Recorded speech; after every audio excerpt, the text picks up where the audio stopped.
Muy buenas noches a todos, bienvenidos a nuestro estudio de esta tarde. Eh, Tenemos un tema muy interesante que estuvimos pues, repasando, ¿verdad? Durante esta semana.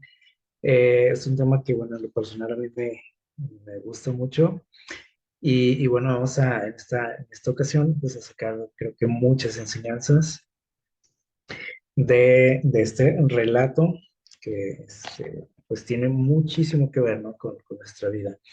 El título del estudio de esta semana fue Victoria o la victoria de Cristo sobre la muerte. Hemos estado hablando mucho, bueno, todo el trimestre, ¿no? Hemos estado hablando de la muerte. La semana pasada estuvimos repasando un poquito lo que fue la causa, ¿no? De la muerte de Jesús y vimos que fue pues por nuestra culpa, ¿no?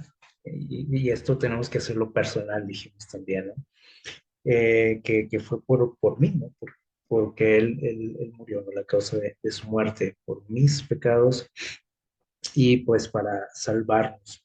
Eh, Así que vamos a analizar, como quien dice, la continuación, ¿no? de lo que estuvimos estudiando la semana pasada. Nuestra cita central está en Apocalipsis 1, 17 y 18. Vamos a darle lectura. Apocalipsis 1, 17 y 18, que dice lo siguiente: Cuando lo vi, caí como muerto a sus pies, pero él puso su diestra sobre mí y me dijo: No temas, yo soy el primero y el último. Yo soy el que vivo y estuve muerto, pero ahora vivo por los siglos de los siglos y tengo las llaves de la muerte y del sepulcro. Vamos a quedarnos con ese pensamiento en nuestra mente que nos dice todo prácticamente, ¿no? Pero vamos a desarrollar un poquito, pues, todo este asunto de lo que fue esa victoria de Cristo sobre la muerte. Eh, cuando Jesús fue crucificado, dice por aquí en el libro El deseo de todas las gentes, que los sacerdotes, los dirigentes judíos, habían sentido celos de la influencia de Cristo sobre el pueblo cuando vivía. ¿Sí? O sea, esa era una de las razones por la que lo perseguían. O sea, tenían celos porque ellos sentían que Jesús les estaba quitando como adeptos, ¿no? A la religión. Eh, Dice, tenían celos de él aún en la muerte. O sea, que tenían celos en vida y en la muerte también, o más todavía. Dice, temían más, mucho más al Cristo muerto de lo que habían temido al Cristo vivo. Es algo curioso esto, ¿no? Dice, temían que la atención del pueblo fuese dirigida aún más a los acontecimientos que acompañaron su crucifixión. Temían los resultados de la obra de ese día y por ningún pretexto querían que su cuerpo permaneciese en la cruz durante el sábado. Así que bueno, estaban preocupados, ¿sí?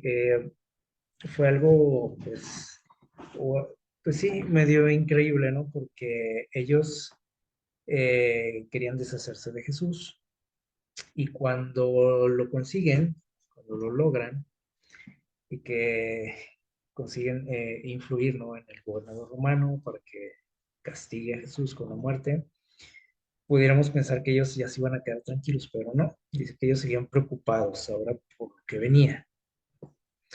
Y algo que llamó la atención aquí es que no querían violar el sábado. No querían que los cuerpos de estos hombres, estos tres hombres que fueron pues sentenciados, permaneciesen ahí durante el día sábado. Así que dice que ellos intentaron, bueno, o convencieron, ¿no? A los soldados de que apresuraran la muerte de los sentenciados, ¿no? Y recordamos que eh, intentaron, o al menos se tenía la intención, pues, de romperle los huesos, ¿no? De las piernas para que se asfixiaran y que tuvieran una muerte pues rápida, eh, pero para sorpresa de ellos, cuando intentan romper las piernas de Jesús, él ya estaba muerto. Algo que los desconcertó a ellos porque se dice que no había un momento exacto, ¿no? Que dijeran, ah, pues ya se va a morir, ¿no? Podían durar días, ¿sí? Eh, ahí colgados de la cruz. Entonces no había tampoco una cantidad de días que duraran. Simplemente dependía mucho también de la fortaleza, ¿no? De las personas. Y bueno, Jesús únicamente duró en la cruz 6 horas, algo que les llamó mucho la atención a ellos, ¿no? Este, y bueno, ahí también se cumplió algo que tenía que ver con los ritos del pueblo de Israel, ¿no? Donde aquellos corderitos que se sacrificaban tenían que ser perfectos, donde no se le tenían que romper los huesos, ¿sí? Así que todo ello prefiguraba a, a Cristo, ¿verdad?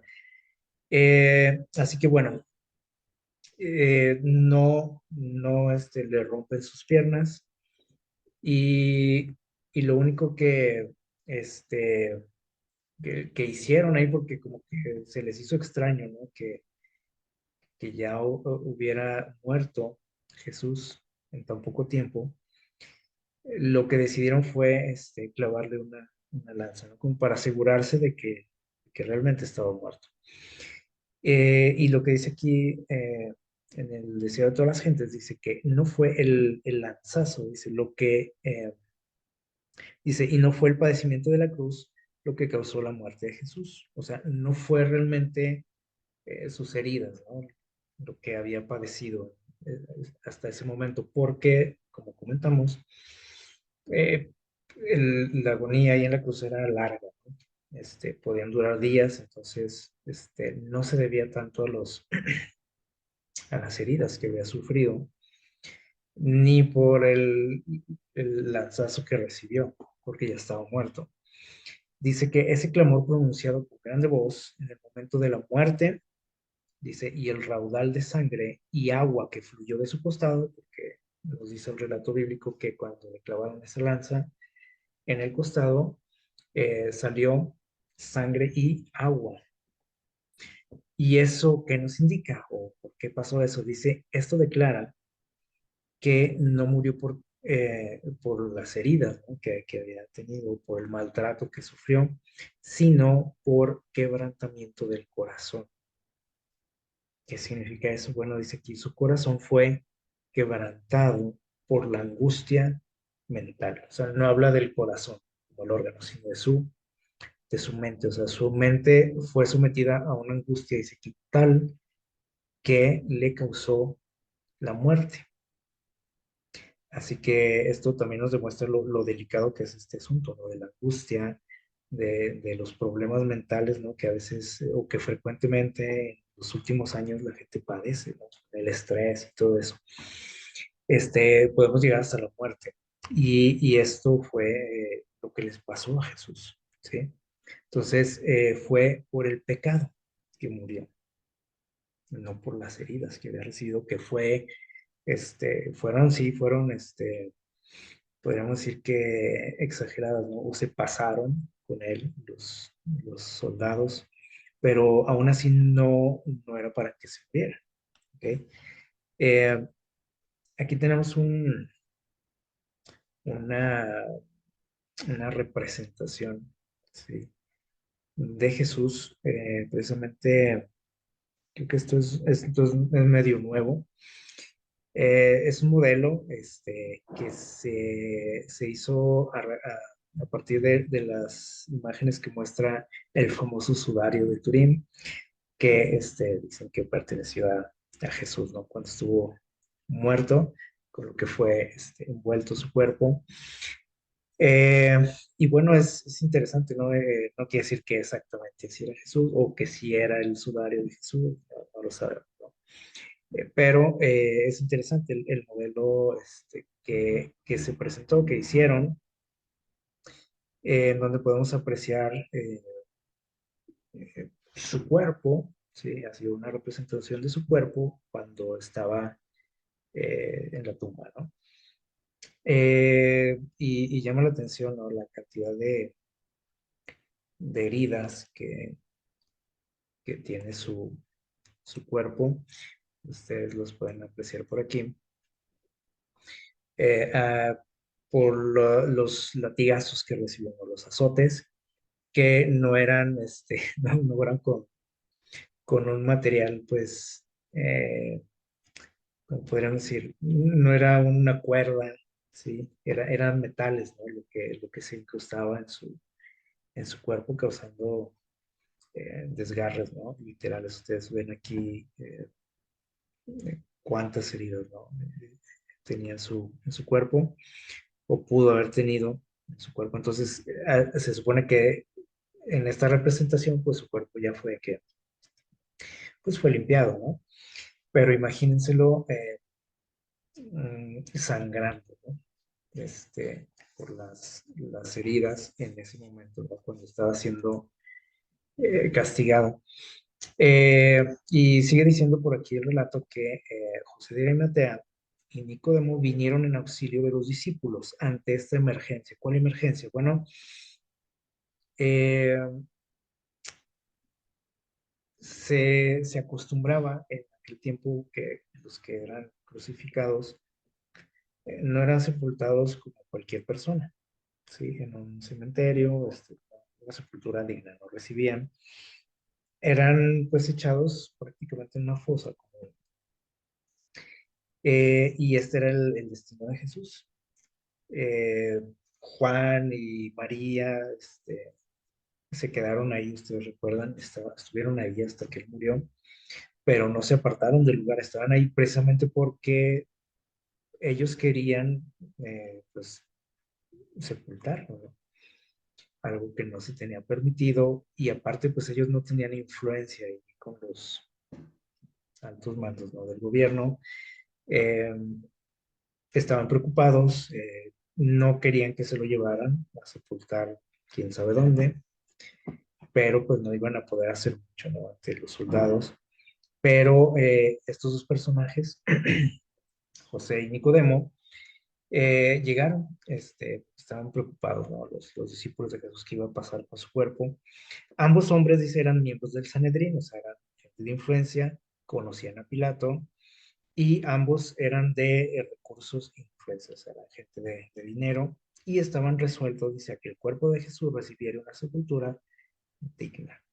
Entonces, eh, pues tuvieron que intervenir ellos, ¿sí?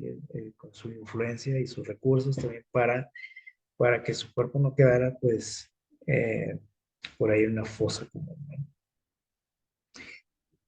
Así que bueno, llama la atención lo que hicieron ellos, ¿no? Fue algo, un buen gesto, ¿no? Lo pidieron el cuerpo, eh, como ellos conocían a Pilato, pues se los concedió, ¿sí? Y fueron a sepultarlo en la tumba de José de Arimatea, ¿no? Él tenía por ahí un terreno, una tumba donde, pues tenía preparado ahí para su familia, ¿no? Eh, Así que, bueno, dice por aquí que después de que pasó todo dice que todo el frenesí de la excitación, todo lo que sucedió con la crucifixión, eh, dice, la imagen de Cristo se presentaba a sus espíritus. ¿De quién? Bueno, aquí está hablando de los sacerdotes, ¿sí? Tenían, dice que muy clavada en su mente la imagen de Cristo. Dice, le contemplaban de pie, sereno, sin quejarse delante de sus enemigos, sufriendo sin murmullo, dice, sus vilipendias y ultrajes. Se les quedó todo eso clavado en su mente. Recordaban todos los acontecimientos del juicio y su crucifixión con una abrumadora convicción de que era el Hijo de Dios. ¿Y por qué lo hicieron? Aquí esa es una muy buena pregunta, ¿no? O sea, si estaban convencidos de que era el Hijo de Dios, ¿por qué hicieron lo que hicieron? Pues estaban prácticamente siendo utilizados por Satanás, ¿no? Dice aquí, sentían que podía presentarse delante de ellos en cualquier momento. ¿Quién? Jesús, ¿sí? Dice, pasando el acusado a ser acusador, el condenado a condenar y el muerto a exigir justicia en la muerte de sus homicidas. Tenían miedo de Jesús, aún estando muerto. Creían que se les iba a presentar en cualquier momento. Algo que, bueno, pues en muy pronto va a suceder, ¿no? Pero bueno, dice aquí que, bueno, sabemos que Jesús murió el viernes, ¿no? Pues el día sábado, dijimos que, bueno, quisieron que no pasara el sábado ahí en la cruz, Exacto, quisieron estoy ocupando ya. Pero ya se acabó ya. con su vida antes pues de tiempo, ¿no? Pero ya estaba muerto. Eh, dice aquí, poco pudieron descansar el sábado los sacerdotes. ¿Por qué? Porque dice que estaban muy preocupados con lo que podía suceder, ¿no? Y dice aquí que celebraron un concilio acerca del cuerpo de Jesús, de qué vamos a hacer con Jesús. O sea, ya lo habían matado, pero seguían asustados y preocupados. La muerte y el sepulcro debían retener a aquel a quien habían crucificado. O sea, querían asegurarse de que ahí permaneciera Jesús. ¿Sí? ¿Qué les parece?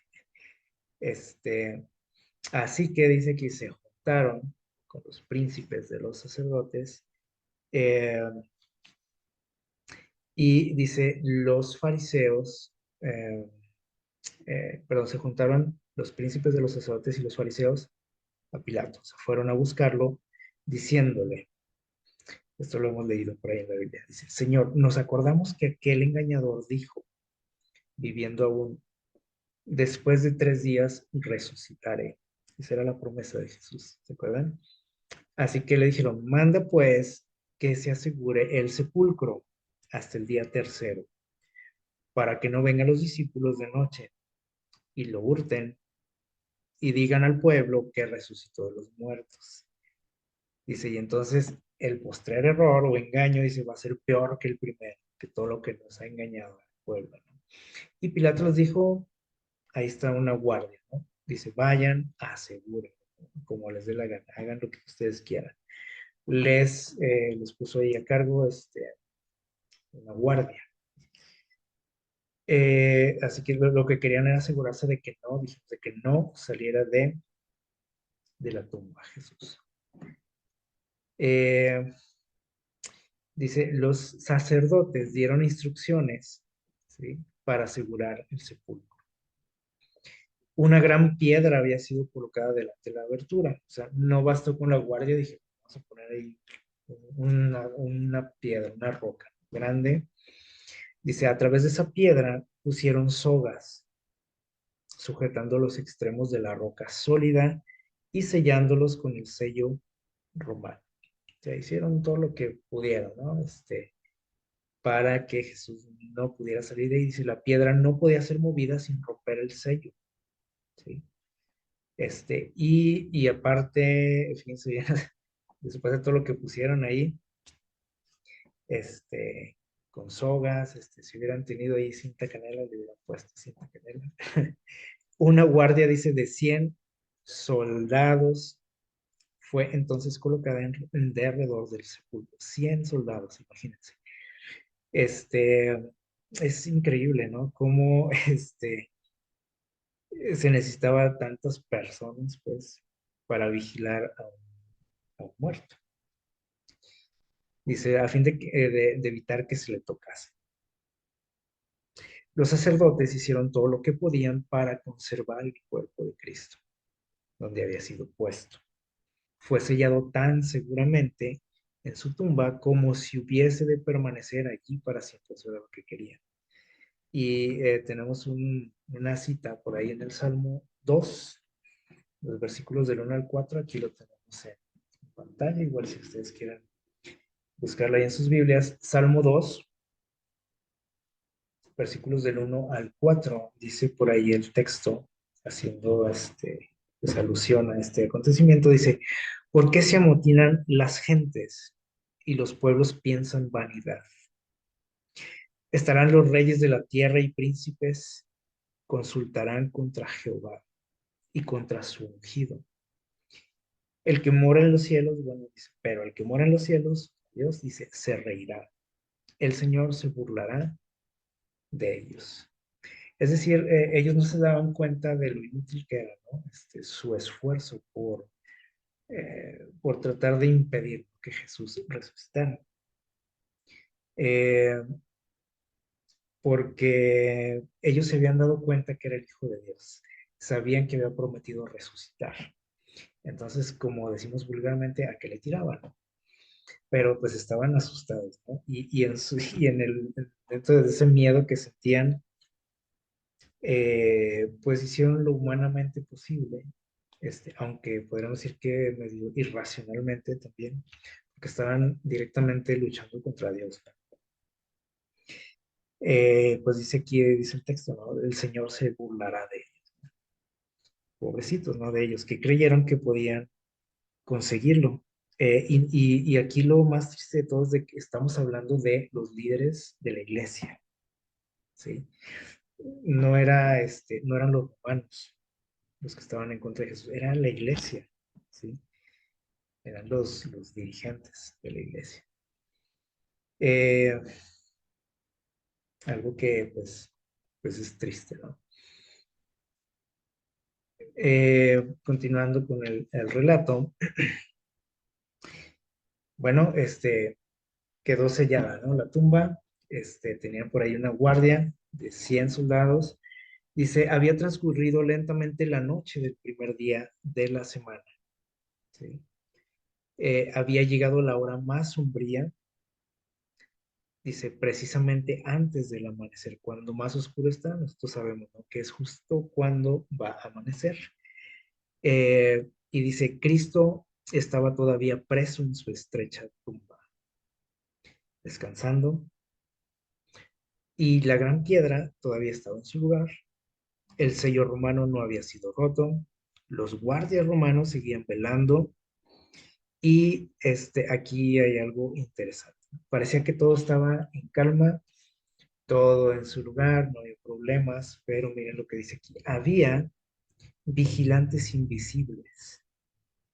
Es decir, no nada más estaba ahí una guardia romana, estaba solamente la roca ahí tratando de impedir que Jesús saliera de la tumba, sino que había aparte otra guardia, ¿sí? ¿Qué dice aquí? Dice, huestes de malos ángeles se cernían sobre el lugar. Ejércitos, dice. O sea, no era Satanás que estaba ahí, o sea, eran Satanás y su ejército, ¿sí? Si hubiese sido posible, dice aquí, el príncipe de las tinieblas, con su ejército apóstata, habría mantenido para siempre sellada la tumba que guardaba el Hijo de Dios. Pero que creen, pues él tampoco puede, ¿sí? Con Dios, contra el poder de Dios, ¿no? Y dice, pero aparte, ¿quién más estaba ahí? Dice que otro ejército, dice, pero este ejército era celestial, rodeaba el sepulcro.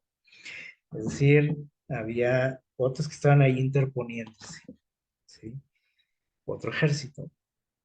Dice, ángeles excelsos en fortaleza guardaban la tumba. O sea, no era cualquier ángel, era, podríamos decir que lo mejor, la élite, ¿sí? De los ángeles o de los guerreros celestiales, estaban ahí también cuidando la tumba y esperaban, dice, para poderla dar la bienvenida al príncipe. Así que imagínense esta escena, de haber sido algo impresionante, ¿no? En ese momento, pues los soldados no se daban cuenta porque dice que todo lo demás pues era invisible, ¿no? Para ellos. Pero sucedió algo. Dice también un relato por aquí. Dice, y aquí fue hecho un gran terremoto. Nosotros recordamos esa situación, ¿no? Cuando Jesús resucita. Dice, hubo un gran terremoto, así como sucedió también cuando él murió. Dice, porque un ángel del Señor descendió del cielo, o sea, provocó un terremoto, ¿no? Cuando llega el ángel, dice, revestido con la panoplia de Dios, este ángel dejó los atrios celestiales, dice, los resplandecientes rayos de la gloria de Dios le precedieron e iluminaron su senda. Su aspecto era como el relámpago, su vestido blanco como la nieve, dice, y de miedo de él, los guardias se asombraron y fueron vueltos como muertos. O sea, dice que este, se desmayaron, ¿no? O sea, ven a este personaje que llega con esa, pues, sí, gloria, ¿sí? Directamente dice del trono de Dios, y dice que se asustaron bastante. Y hay algo aquí, pues que llama la atención, dice aquí, ¿dónde está, sacerdotes y príncipes, el poder de vuestra guardia? Pregunta por aquí, ¿dónde está? Esa guardia que se veía así como, pues, impenetrable, ¿no? O sea, nadie podía, este, violar esa guardia, ¿no? Valientes soldados que nunca habían tenido miedo, ¿sí? Al poder humano. Dice, son ahora como cautivos tomados sin espada ni lanza. Ustedes se pueden imaginar cómo estaban estos hombres, ¿no? Eh, como niños asustados ante la presencia de este ángel. Y todavía no se daban cuenta de lo demás que había a su alrededor, que también pues lo vieron, ¿sí? Y dice que la tierra tiembla al,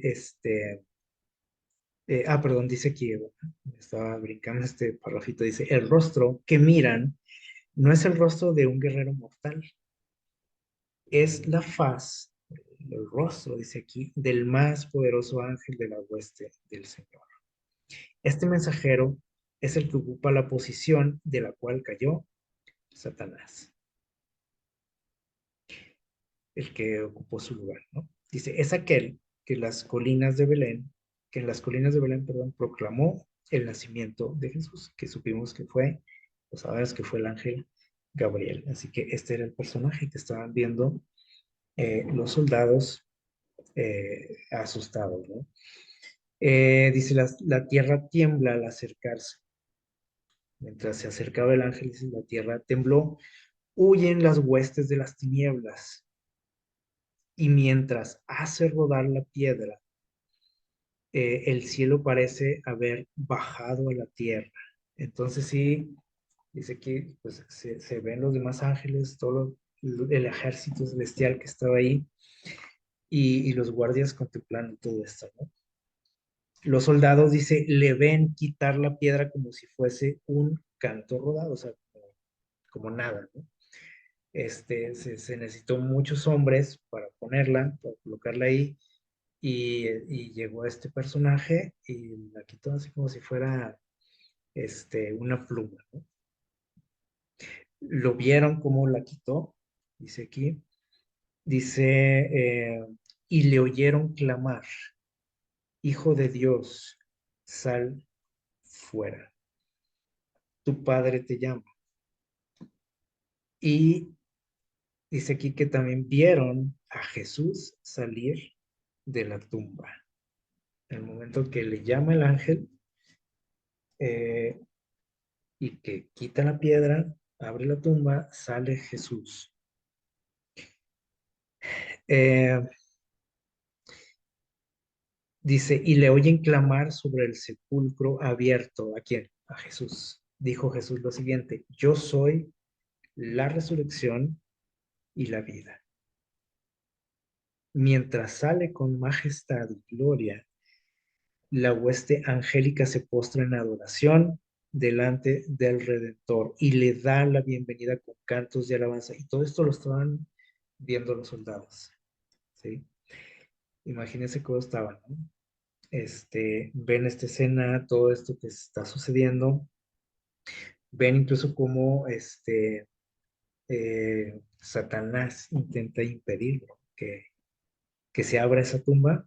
O sea, yo les puse por aquí ese párrafo, pero ellos se interpusieron, ¿sí? Para, para no dejar salir a Jesús, ¿no? Y lucharon, ¿sí? Eh, para lograr su objetivo, ¿no? Lucharon contra los ángeles de Dios. Y bueno, imagínense esta escena, ¿no?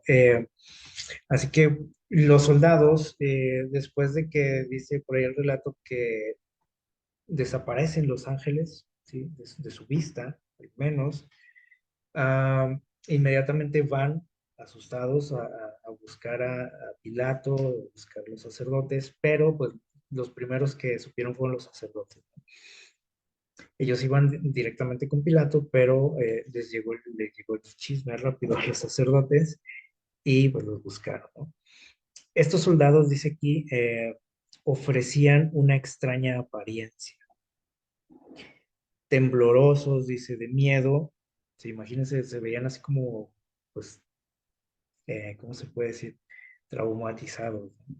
Por lo que acababan de ver. No era un acontecimiento pues, normal lo que habían visto. O sea, fue algo, no podemos a lo mejor ni imaginarlo, ¿no? Dice, temblorosos de miedo con los rostros pálidos. Dice, daban testimonio de la resurrección de Cristo, los soldados. Le contaron todo lo que habían visto a los sacerdotes. No habían tenido tiempo para pensar ni para decir otra cosa que la verdad. O sea, ante ese espectáculo que vieron, o sea, no se pusieron a pensar, o sea, a acomodar las cosas o a exagerarlas o a, como podemos decir también, o a quitarle algo a lo que a esa experiencia, ¿no? Al contarla, simplemente dijeron lo que habían visto. Y con dolorosa entonación dijeron, fíjense bien, fue el Hijo de Dios quien fue crucificado. Hemos oído a un ángel proclamarle majestad del cielo y rey de gloria. O sea, ellos se dieron cuenta, dijeron, Era el Hijo de Dios al que crucificaron". Dice, nosotros escuchamos cómo se refirió a él el ángel. Imagínense cómo estaban ya estos soldados, ¿no? O sea, en cuanto a la impresión, ¿sí? De haber visto eso. Eh, y entonces, dice aquí, los rostros de los sacerdotes parecían como muertos también. O sea, cuando le están contando, pues, imagínense cómo quedaron, ¿no? También los sacerdotes. Y dice, Caifás procuró hablar. Dice, sus labios se movieron, pero no expresaron sonido alguno. O sea, no le salió la voz. Estaba también paniqueado, como decimos. No pudo hablar. Dice, los soldados estaban por abandonar la sala del concilio cuando una voz los detuvo. Caifás había recobrado por fin el habla y les dijo, esperad, no digáis a nadie lo que habéis visto. ¿Quién era Caifás? Generalmente lo ubicamos como un personaje malo, como un villano. Sí, pues realmente lo era, ¿no? Pero, ¿quién era él? Era el sumo sacerdote, ¿sí? Eh, o sea, la principal autoridad, junto con el suegro, ¿no? Con Anás, ¿se acuerdan? O sea, eran las principales autoridades de la iglesia y vean lo que estaban haciendo. Este, les dijo a los soldados, no digan lo que vieron. Y entonces dice aquí, al dar muerte a Cristo, los sacerdotes se habían hecho instrumentos de Satanás. Ahora estaban enteramente en su poder. O sea, ya le habían quitado la vida a Jesús. Este, se habían dado cuenta de quién era él. Intentaron, impedir su resurrección y ahora que sabían que había resucitado, este, ahora querían impedir de que se supiera, ¿sí? Entonces, imagínense ya el grado de, como dice aquí, ¿no? De control que Satanás sí tenía sobre sus mentes, porque a nosotros se nos puede hacer, como dijimos ahorita, ¿no? Algo pues inútil, ¿no? Es luchar así contra Dios, pero ellos se atrevieron a eso y lo intentaron, y dice, estaban enredados en una trampa de la cual no veían otra salida que la continuación de su guerra contra Cristo. O sea, y como que dijeron, pues ya no hay marcha atrás, ¿no? O sea, tenemos que seguir pues, tratando o tratar de que continuar con esa con lo que estaban empeñados a hacer, de destruir a Jesús, a como diera lugar. Cuando oyeron, dice, la nueva de su resurrección, temieron la ira del pueblo, que dijeron, pues nosotros lo matamos. ¿Cómo va a reaccionar el pueblo si se enteran que Jesús está vivo? Sintieron que su propia vida estaba en peligro. Su única esperanza consistía en probar que Cristo había sido un impostor. O sea, no se rendía, ¿no? Como Satanás, precisamente, ¿no? Y aquí nos demuestra quién inspiraba sus actos, ¿no? Porque así actúa él. No se rinde, ¿no? Aunque sabe que está perdido, aunque sabe que no tiene nada que hacer en contra de Dios, lo sigue haciendo, ¿no? Y así estaban ellos, totalmente pues poseídos, ¿no? Por los malos espíritus, dice, sintieron, perdón, dice, querían demostrar que era un impostor y negar que hubiese resucitado. Sobornaron a los soldados, les ofrecieron dinero para que guardaran silencio, ¿no? Que no le dijeran nada a quien, dice aquí, a Pilato. Difundieron sus informes mentirosos lejos y cerca, pero habían sido perdón, pero había testigos a quienes no podían acallar, testigos de la resurrección de Jesús, ¿sí? Y eso lo estuvimos estudiando. Eh, Fueron testigos sus seguidores, ¿sí? Eh, Fueron testigos otros personajes que ahorita vamos a mencionar aquí. O sea, hubo testigos, aparte de los soldados. Los soldados vieron cuando salió de ahí, pero hubo otras personas que tuvieron encuentros con él después de su muerte. Dice aquí, cuando Jesús estuvo en el sepulcro, Satanás triunfó, al menos eso creyó, ¿no? Dice, se atrevió a esperar que el Salvador no resucitase. Exigió el cuerpo del Señor, como lo exige de todas las personas que mueren. Él dice, estos son míos, ¿no? Y dijo, este es mío también. Lo vencí. Dice, y puso su guardia, perdón, en derredor de la tumba, igual que lo hicieron los fariseos, ¿no? Dice, procurando retener a Cristo preso.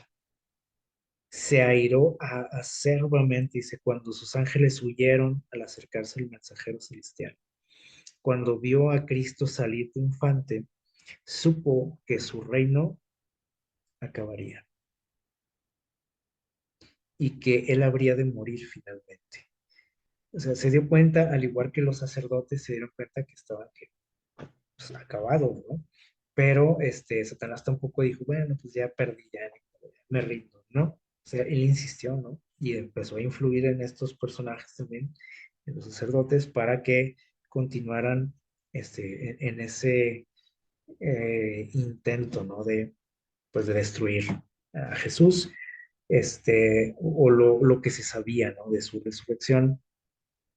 Y aquí es algo más que queremos comentar ahorita de los testigos que hubo, ¿no? Dice aquí, muchos habían oído el testimonio de los soldados en cuanto a la resurrección de Cristo. Es decir, aunque les pagaran a los soldados, fue algo que no se pudo, o sea, ellos no pudieron callarse, así, ¿sí? A pesar de lo que se les ofreció, ¿no? Así que hubo gente, dice, que escuchó directamente de los soldados lo que había pasado. Dice, y ciertos muertos, fíjense aquí, esto también ustedes lo estudiaron, dice, ciertos muertos que salieron con Cristo de la tumba aparecieron a muchos, ¿sí? Dice, y declararon que había resucitado. O sea, ellos también resucitaron con Jesús. Y estuvieron predicando, podríamos decir, ¿no? Avisándole a la gente, Jesús resucitó. Dice, fueron comunicados a los sacerdotes informes de personas que habían visto a esos resucitados y oído su testimonio. También les fueron a llevar el chisme a los sacerdotes. Oye, hay personas que resucitaron también, no nada más Jesús. y también ellos están dando testimonio de la resurrección de Jesús. ¿Qué les parece? Eh, Así que dice, los sacerdotes y príncipes estaban en continuo temor, o sea, puras malas noticias para él. Imagínense también la angustia que sentían en ese momento, porque parecía que entre más esfuerzos hacían ellos, pues más estaban hundiendo, ¿sí? En su engaño. Dice, no fuese que mientras anduvieran por las calles, y eso es lo que temían, o en la intimidad de sus hogares, se encontrasen frente a frente con Cristo. Tenían miedo de que por ahí se les apareciera Jesús en sus hogares, por la calle, o sea que por todos lados se estaban cuidando, ¿no? Y que nadie los siguiera, que nadie los viera, este, con delirios de persecución, ahora sí. Sentían que no había seguridad para ellos. Los cerrojos y las trancas ofrecerían muy poca protección contra el Hijo de Dios. O sea, sabían con quién estaban luchando, ¿sí? Pero pues no se rendían, o sea, seguían en su esfuerzo, ¿no? Entonces dice, por mucho que se encerraran por ahí en sus casas, ¿no? Que pusieran, dice, ahí trancas, candados, etcétera, dice, pues no, eso no les daba seguridad.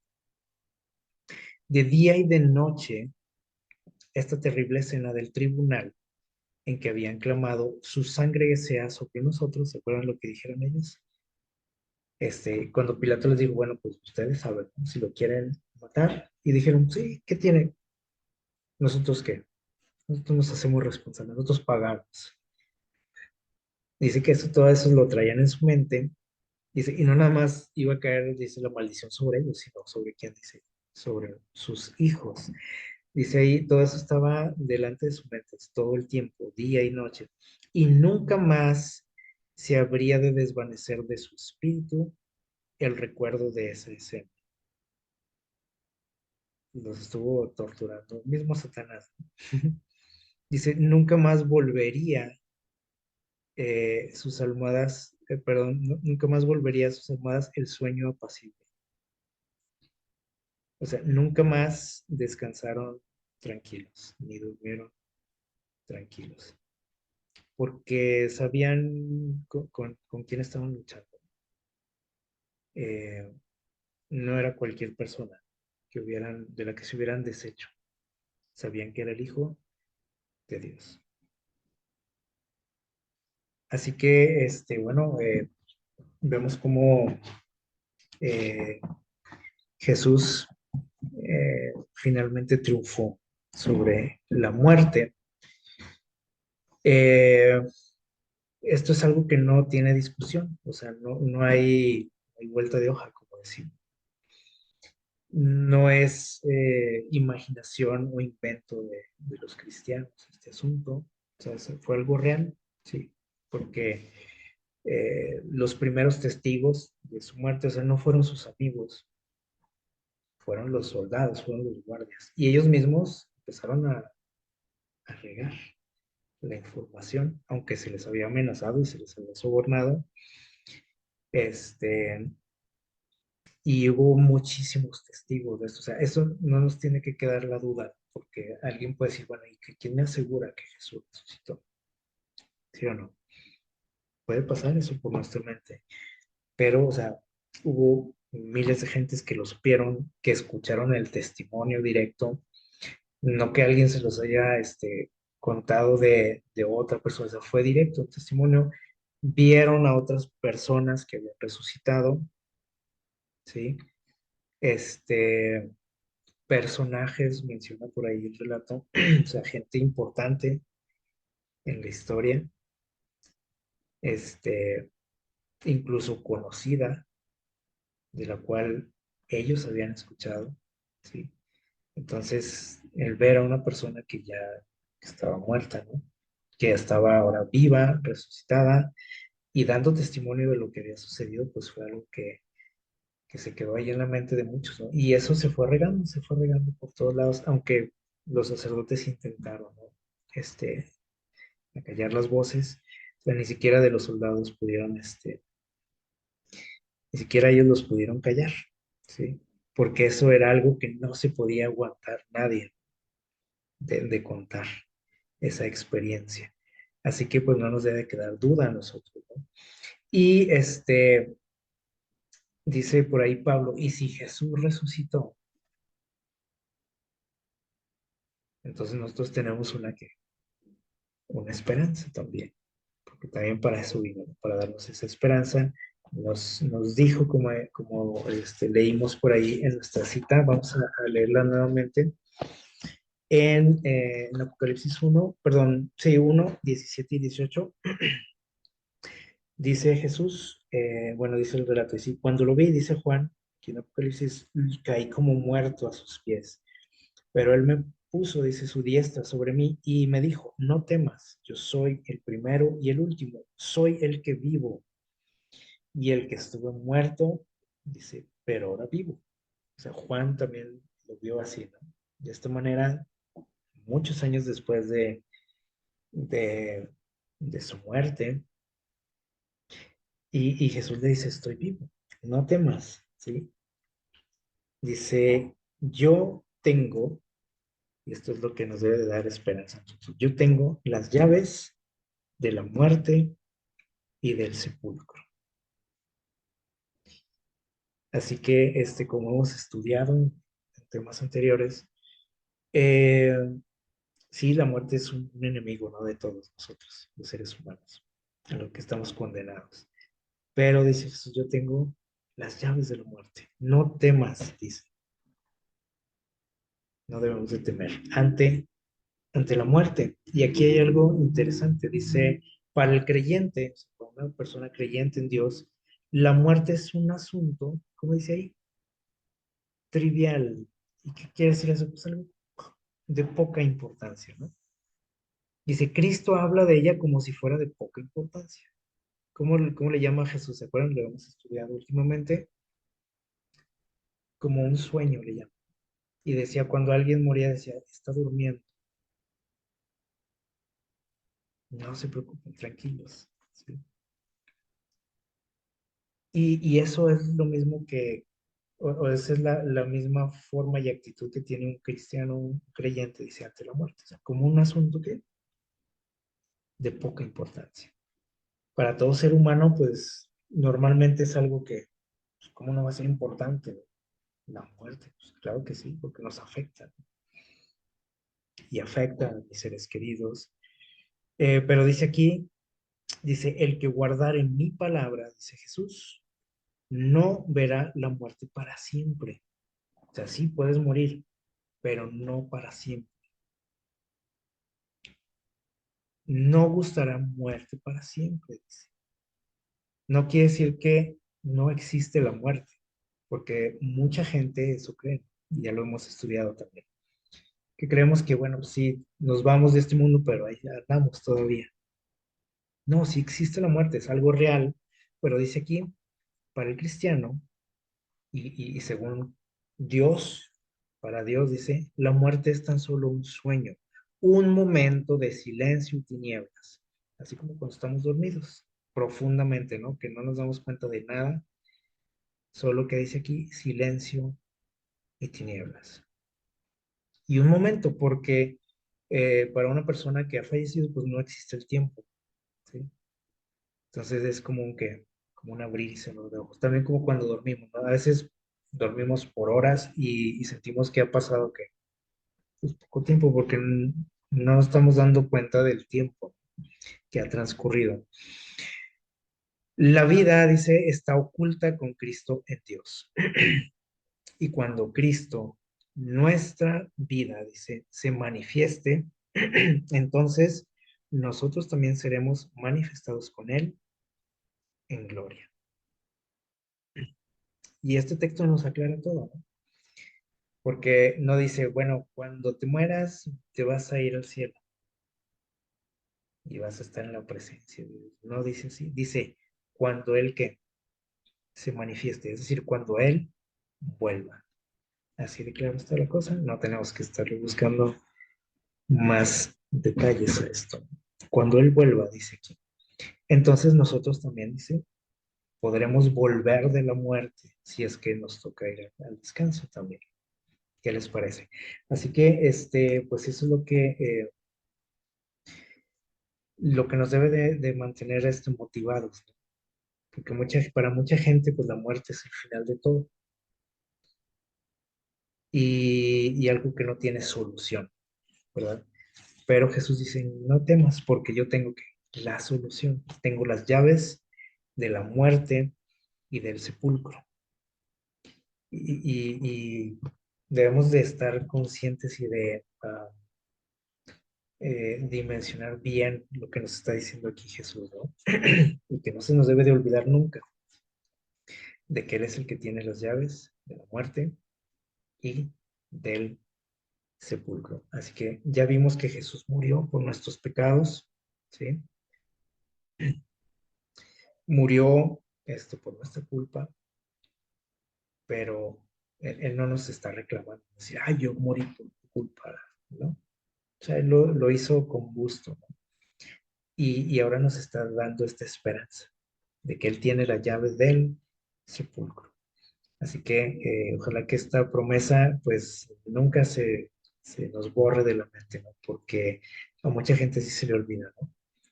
Y gente que alguna vez lo entendió y lo creyó, pues ahora creen otras cosas, ¿no? Es muy triste eso, ¿no? Este, Precisamente en estos días, ¿no? Veía cómo se expresaba alguien, ¿no? Acerca de la muerte, una persona que conoció todo esto, ¿sí? Y que ahora pues cree que al morir pues estamos automáticamente en la presencia de Dios. Así que bueno, ojalá que nos quede todo esto claro, ¿sí? Y estas promesas siempre en mente, ¿no? Que Dios nos mantenga firmes, ¿sí? En su palabra, que podamos eh, conservarla y compartirla también con otros para que ellos también puedan pues tener esta esperanza, ¿no? Y si algún día también ellos mueren, pues que podamos reencontrarnos con ellos, ¿no? Que el Señor nos bendiga.